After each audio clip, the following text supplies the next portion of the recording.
Hi everyone, and welcome back to another crafting video.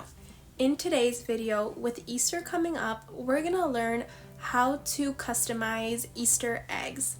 These Easter eggs are gonna be huge and they're going to be a perfect way to practice placing vinyl around surfaces. So let's get started on this project. Here are the materials we will be using for this project. The first thing I grabbed is my TeckWrap matte transfer tape. This transfer tape is usually ideal for layering projects. However, shortly I'm going to explain why I chose this transfer tape for this project. Next, we're going to grab our holographic vinyl in silver. I have a sheet of it here. And then we also have our handy dandy needle pen. This needle pen is great for getting any stubborn bubbles out. And then we'll also be grabbing our teckwrapcraft weeding tool, and of course a squeegee with the handy dandy felt on the edge. And for this project, we're going to go ahead and grab painter's tape. Over on Cricut Design Space, I had some fonts lined up to compare and see which ones I liked. However, after seeing all of these, I decided to go with the second row. This is a perfect font for this project in my opinion, because for these kinds of projects with round surfaces, I always find it that for me what works best is fonts that are usually on the thicker side or just have an even amount of thickness all around.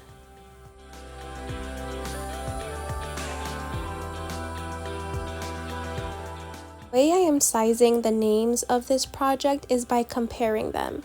I find it that sometimes if you go based on the numbers, they're not exactly the same due to some letters being extended. So I'm just going ahead and taking the letters and comparing them to make sure that my names look like the general size and they all look cohesive.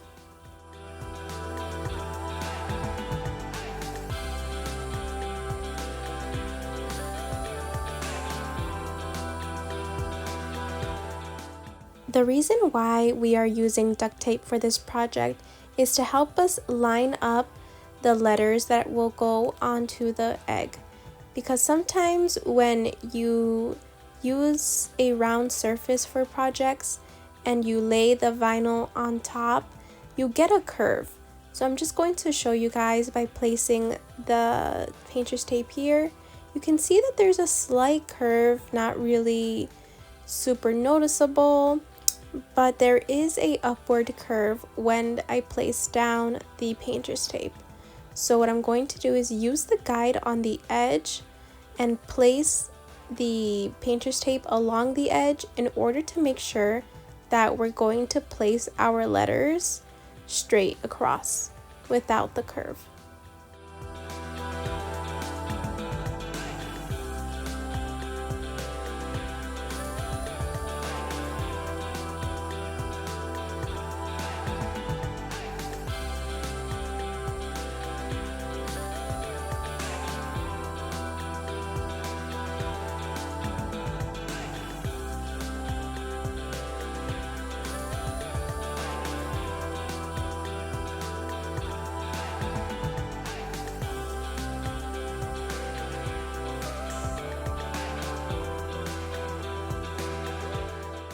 Now that we have our painter's tape lined up on our egg, I'm going to go ahead and start weeding out the names for this project.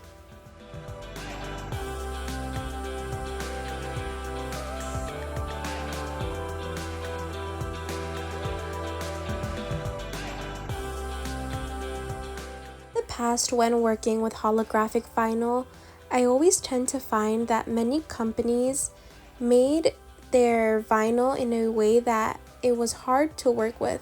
However, this vinyl gave me no problems with weeding or placing down, and it was actually a very, what I like to call, forgiving vinyl, which allows me to play around with it, and even though I place it down, I can pick it back up.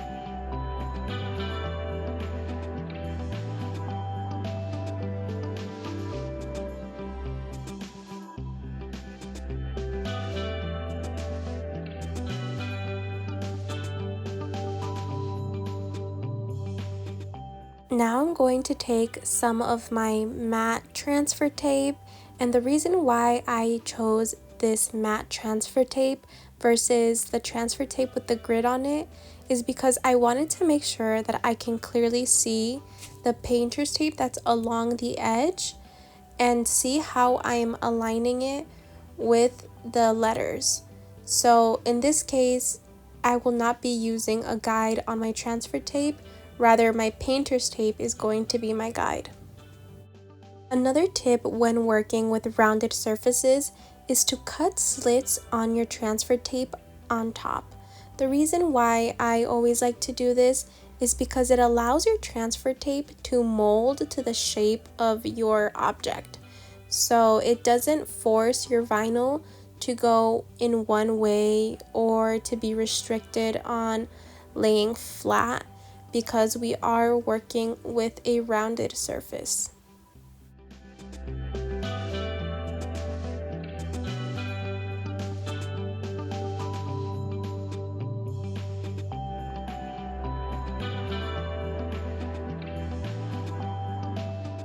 Another thing that I found very helpful during this project was actually working in sections.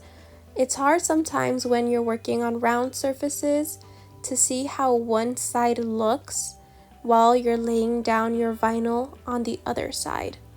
So for this project, I decided to take each name section by section in order to be able to focus on what's going on in each letter and how I'm laying it and if I'm actually aligning it correctly to the painter's tape.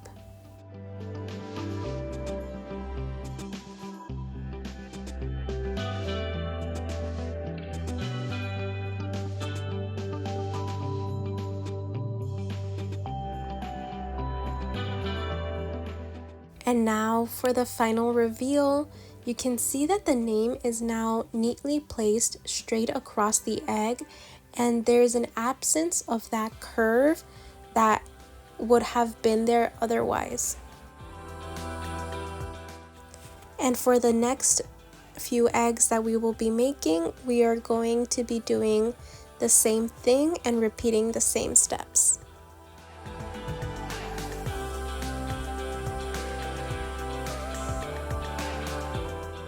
While I'm making this egg, I decided that I am going to try to place the letters by hand.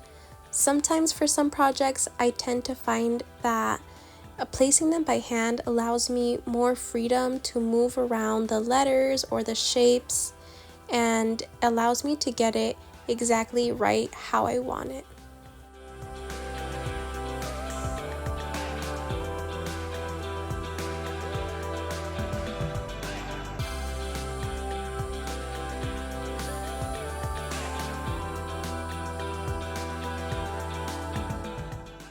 However, it didn't exactly go how I planned, so I ended up just grabbing transfer tape to finish up the project.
And just like that, we have the cutest jumbo eggs for Easter this year.